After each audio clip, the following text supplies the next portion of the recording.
नमस्कार. जिल्हा परिषद पंचायत समितीच्या सार्वत्रिक निवडणुकीची प्रक्रिया आज सुरू झालेली आहे.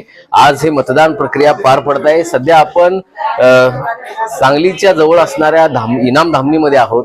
या ठिकाणी जिल्हा परिषद मुलींची शाळा नंबर 2 आहे. या ठिकाणी आपण पाठीमागे पाहू शकताय सकाळी सकाळी आता मतदान केंद्रावर मतदारांची गर्दी व्हायला लागलेली आहे आणि या ठिकाणी चुरशीनं मतदान होताना दिसतंय. महिलांची मोठी संख्या घराबाहेर पडलेली आहे. सकाळी सकाळी महिलांना घरची कामं असतात, शेतीची कामं असतात आणि त्यामुळं सुरुवातीलाच महिला घराबाहेर पडलेल्या आहेत आणि या मतदान केंद्रावर महिलांची मोठी गर्दी या ठिकाणी पाहायला मिळते. आपल्याबरोबर या ठिकाणचे काही नागरिक आहेत, आपण त्यांच्याशी बोलूया. नमस्कार. नमस्कार. माझं नाव देवेंद्र प्रकाश मुकुंद जेव्हा मुगदूम म्हणतात मला.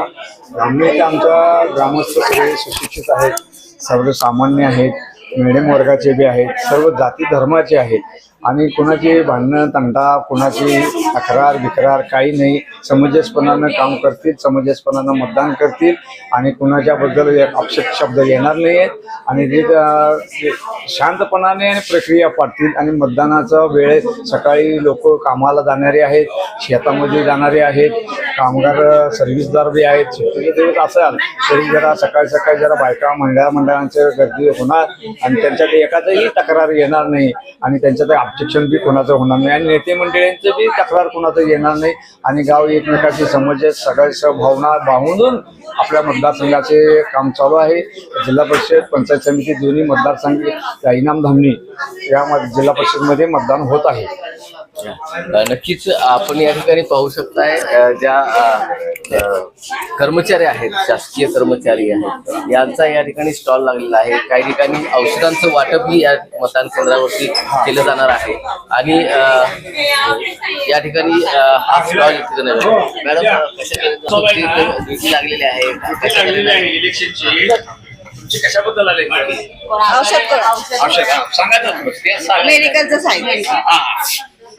आज दिनांक 7/2/2026 रोजी मतदान केंद्रावर आरोग्य केंद्र म्हैसाळ येथील इनाम धामणी उपकेंद्रातील सर्व आशा व आरोग्य विभाग इथं सेवेसाठी उपलब्ध आहेत.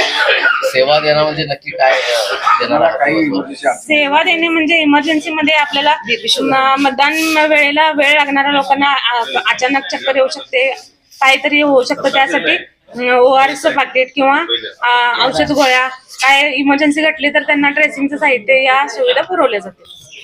नक्कीच शासनाच्या स्तरावरती ज्या आशा वर्कर्स आहेत त्यांचे या ठिकाणी नियुक्ती करण्यात आलेली आहे आणि मतदान केंद्रावर येणारे जे मतदार आहेत त्यांना अचानक जर एखादी चक्कर आली किंवा त्यांचा BP वाढला तर त्यासाठी लागणारी जी औषध आहेत ती त्यांना या ठिकाणी पुरवली जाणार आहेत.